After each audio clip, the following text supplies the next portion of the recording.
Let me now turn to Sourabh Gupta. He's a senior Asia-Pacific International Relations Policy Specialist at the Institute for China-America Studies. Sourabh, I really want to zero in what UN Secretary-General Antonio Guterres said, really a sobering message, basically saying we're incapable of coming together to respond to global challenges. Is he right? Yes, he is right. Absolutely correct. It's, of course, the big major issues of the day, geopolitical issues of the day. The two sides, the various sides cannot have a meeting of minds. In fact, I mean, both are supporting opposite sides. But even on the other areas where there should be transnational issues, where there should be cooperation, cooperation is moving very, very slowly, and it is coming at the expense of the weakest and the poorest. And that's why we have the General Assembly debate going on. And we are hoping that many of these poorer, smaller countries will talk up and talk up loudly that, hey, come on, let's get something happening out here because our lives and our destiny and our future is on the line. And I hope that message will be heard. And I think the UN Secretary General was trying to telegraph that message too. Sourabh, are you talking about climate change specifically here?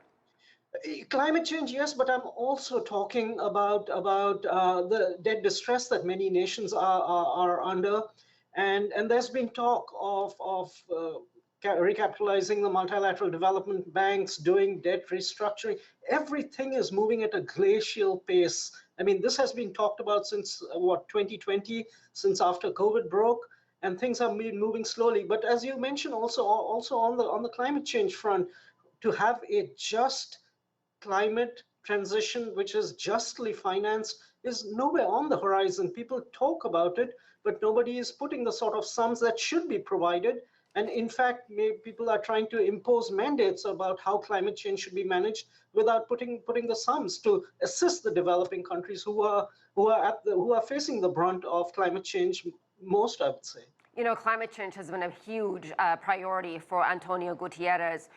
Who's admitted in several interviews recently that he doesn't have much power, but he says, I do have a voice, and my job is to raise my voice and deliver the message to the world. What do you see as his biggest priorities beyond climate change at this year's UN General Assembly?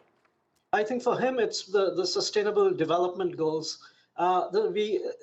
The world did well on the Millennium Development Goals, but the Sustainable Development Goals, the 17 targeted areas where we should have results by 2030, the world is way behind on that front. Partly that has to do with COVID, and we have a very difficult environment right now, not just what's the conflict in Ukraine, but because of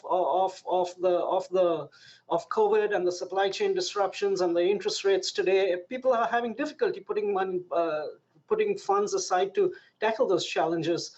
I know Mr. Guterres talked about the breakdown in multilateral comity at the high table of great powers, and that is obviously does not help in any way in tackling these subsidiary problems. But I think his focus is where he has maximum capability to bend the needle in the direction, in a positive direction, is on anti-poverty, on poverty alleviation, on climate change, and on those sustainable development goals. Well, you know, you wonder how much of a dent he can make in all these issues we're talking about when French President Macron, China's President Xi Jinping, Russian President Vladimir Putin, Rishi Sunak, the British Prime Minister, India's Modi, none of them are there. Yeah, I understand that, and that's not a great thing, obviously. But, you know, it is a crowded summit calendar.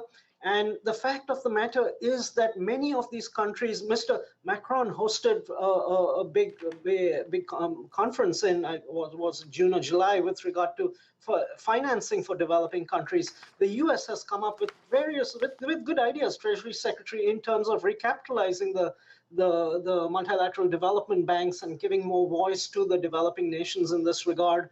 And the other countries are, I mean, China is obviously making great investments also in terms of the shift to a cleaner and greener future. And we see that particularly in the electric vehicle sector, but I hope that will expand also to the electrification sector, et cetera, et cetera. So yes, it could be good if they could show up, But I think they are all moving in the right direction, but it needs to move at an accelerated pace, and commitments on paper must be realized by way of actions. Yeah, words must translate into action. Sourabh Gupta, certainly appreciated. Thank you.